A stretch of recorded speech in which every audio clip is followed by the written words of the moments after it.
Amados irmãos, amadas irmãs, vamos continuar a nossa comunhão sobre a porção da palavra de Deus que está em Mateus capítulo 16, a partir do versículo 13.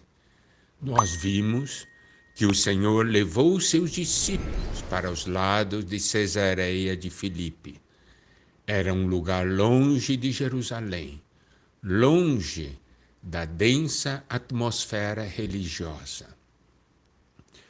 Cesareia de Filipe ficava aos pés do Monte Hermon, um lugar onde havia uma atmosfera limpa, céu claro, um lugar propício para os seus discípulos receberem revelação.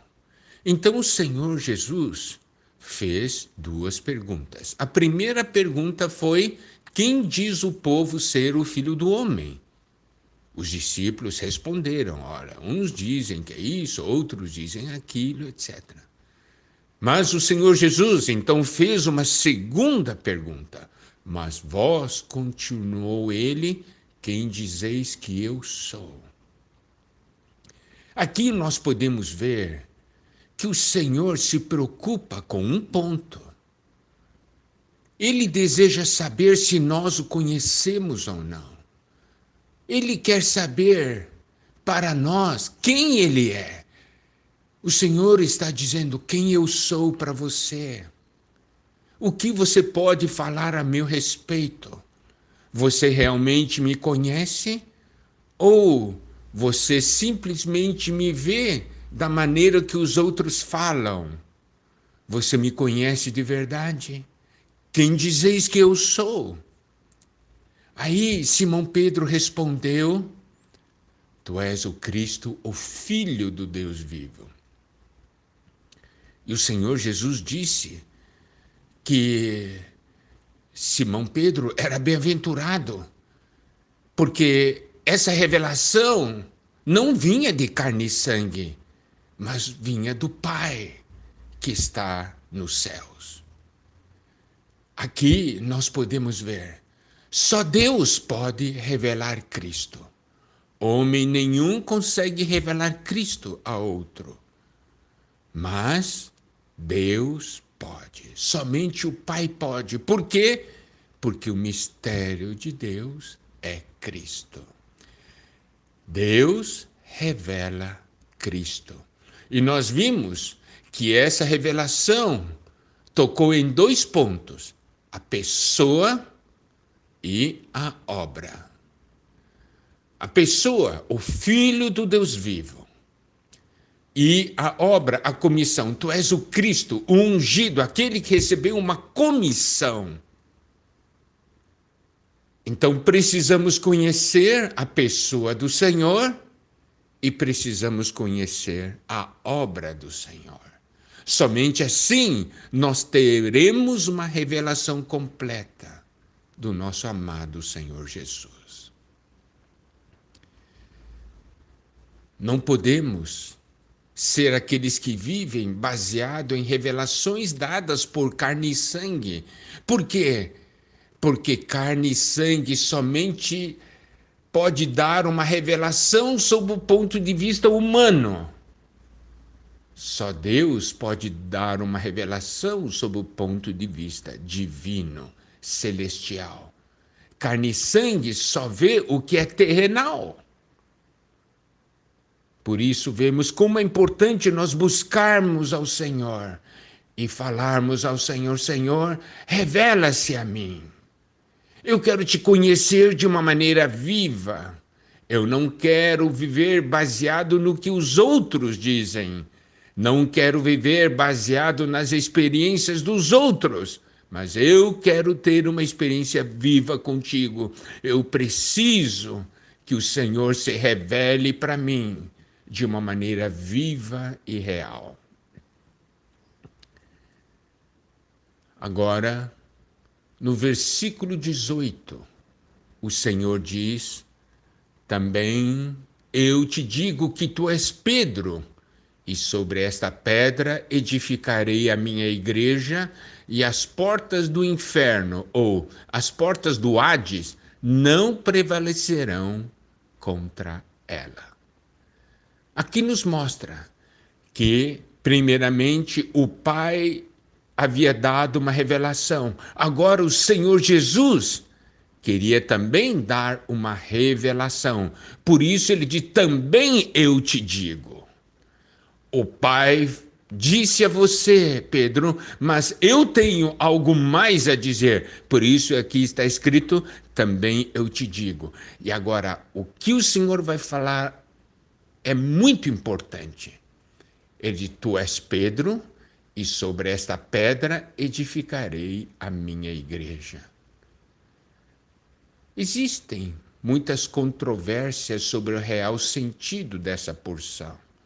Nós iremos, então, dar o sentido baseado na Bíblia e baseado no significado das palavras no grego. Quando ele diz: tu és Pedro, no original grego, esse nome Pedro é Petros, significa uma pedra pequena. Então o Senhor estava falando para Pedro: você é uma pedra pequena, você é material de edificação. E aí, quando o Senhor Jesus disse: e sobre esta pedra edificarei a minha igreja, essa pedra se referia a quem? Se referia a Pedro ou ao Senhor Jesus? Nós veremos agora que se referia ao Senhor Jesus. Por quê? Porque essa palavra pedra, no grego, é petra, significa uma rocha, uma massa de rocha. É uma pedra grande. Ele já havia dito para Pedro que o Pedro era uma pedrinha. E quando ele diz: e sobre esta pedra, que no grego é petra, é uma rocha, é uma massa de rocha, sobre esta pedra edificarei a minha igreja. Esta pedra, essa rocha se referia ao Senhor Jesus, a pessoa do Senhor, a essa revelação também da pessoa do Senhor Jesus. Então, essa nossa interpretação é suportada pelo próprio Pedro. Porque em 1 Pedro capítulo 2, versículos 4 a 6, nós temos o seguinte. Pedro diz: chegando-vos para ele, se referindo ao Senhor Jesus, chegando-vos para ele a pedra que vive. Então podemos ver, Pedro disse que o Senhor Jesus era a pedra que vive, rejeitada sim pelos homens, mas para com Deus eleita e preciosa. Chegando-vos para ele, a pedra que vive, rejeitada sim pelos homens, mas para com Deus, eleita e preciosa. Então, Pedro está dizendo aqui que o Senhor Jesus é a pedra que vive. Uma pedra eleita por Deus, preciosa. E no versículo 5 de 1 Pedro, capítulo 2, Pedro continua dizendo: também vós mesmos como pedras que vivem, sois edificados casa espiritual, para ser de sacerdócio santo, a fim de oferecer de sacrifícios espirituais agradáveis a Deus, por intermédio de Jesus Cristo. Aqui ele diz que nós todos somos pedras que vivem e que somos edificados casa espiritual. E agora vamos ver o que diz o versículo 6. Pois isso está na Escritura: eis que ponho em Sião uma pedra angular, eleita e preciosa, e quem nela crer não será de modo algum envergonhado. Aqui, Pedro confirma que Cristo Jesus é a pedra angular, eleita e preciosa, que Cristo Jesus é aquela rocha sobre a qual a igreja é edificada. Glória a Deus! Campanha rumo aos 100k, YouTube VPT. Amados irmãos, o canal do Instituto Vida para Todos no YouTube tem uma meta: alcançar 100.000 inscritos até o final de setembro. Para isso, é importante a participação e colaboração de todas as igrejas. O envolvimento dos irmãos nas plataformas digitais deve ter como foco ser útil ao Senhor e ao corpo. Além da dispensação da palavra que alcançará maiores proporções, com 100.000 inscritos, o YouTube nos reconhecerá como criadores de conteúdo e nos dará orientações e ferramentas de otimização para que nossos vídeos, repletos da palavra viva, possam chegar a mais e mais pessoas. Todos precisam conhecer a palavra de Deus, e ela está acessível. Aleluia! Muitos estão no YouTube, mas precisamos que com a sua colaboração, se inscrevam em nosso canal. Por isso, convocamos os irmãos a não só se inscreverem no canal do IVPT, mas a trazerem convidados para que eles também se inscrevam e possam desfrutar dos nossos vídeos. O Senhor conta com cada um de nós para trazer o seu reino. Então, vamos apressar sua volta utilizando também a evangelização digital.